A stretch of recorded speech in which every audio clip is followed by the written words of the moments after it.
Legend of Sleepy Hollow by Washington Irving. Castle of Indolence. In the bosom of one of those spacious coves which indent the eastern shore of the Hudson, at that broad expansion of the river, denominated by the ancient Dutch navigators the Tappan Zee, and where they always prudently shortened sail and implored the protection of St. Nicholas when they crossed. There lies the small market town or rural port, which by some is called Greensburg, but which is more generally and properly known by the name of Tarrytown. This name was given, we are told, in former days by the good housewives in the adjacent country from the inveterate propensity of their husbands to linger about the village tavern on market days. Be that as it may, I do not vouch for the fact, but merely advert to it for the sake of being precise and authentic. Not far from this village, perhaps about 2 miles, there is a little valley, or rather a lap of land among high hills, which is one of the quietest places in the whole world. A small brook glides through it with just murmur enough to lull one to repose, and the occasional whistle of a quail or tapping of a woodpecker is almost the only sound that even breaks upon the uniform tranquility. I recollect when a stripling, my first exploit in squirrel shooting was in a grove of tall walnut trees that shades one side of the valley.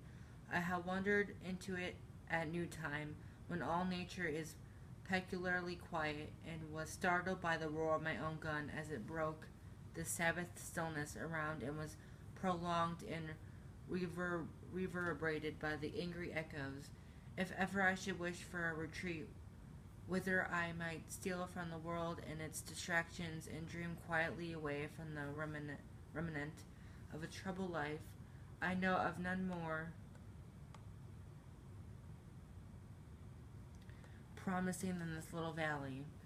From the little listless repose of the place and the peculiar character of its inhabitants, who are descendants from the original Dutch settlers, this sequestered glen has long been known by the name of Sleepy Hollow, and its rustic lads are called the Sleepy Hollow Boys throughout all the neighboring country. A drowsy, dreamy influence seems to hang over the land and to pervade the very atmosphere. Some say that the place was bewitched by a high German doctor during the early days of the settlement. Others that an old Indian chef, the prophet or wizard of his tribe, held his powwows there before the country was discovered by Master Hedrick Hudson. Certain it is, the place still continues under the sway of some witching power that holds a spell over the minds of the good people, causing them to walk in a continual revere.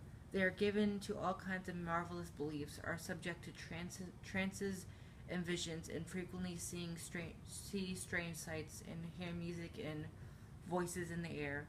The whole neighborhood abounds with local tales, haunted spots, and twilight superstitions. Stars shoot and meteors glare oftener across the valley than in any other part of the country, and the nightmare with her whole night fold seems to make it this favorite scene of her gambols. The dominant spirit, however, that haunts this enchanted region and seems to be commander-in-chief of all the powers of the air is the apparition of a figure on horseback without a head. It is said by some to be the ghost of a Haitian trooper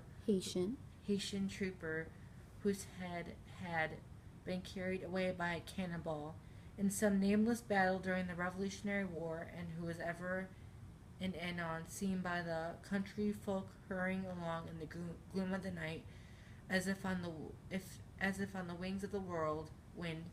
His hunts are not confined to the valley, but extend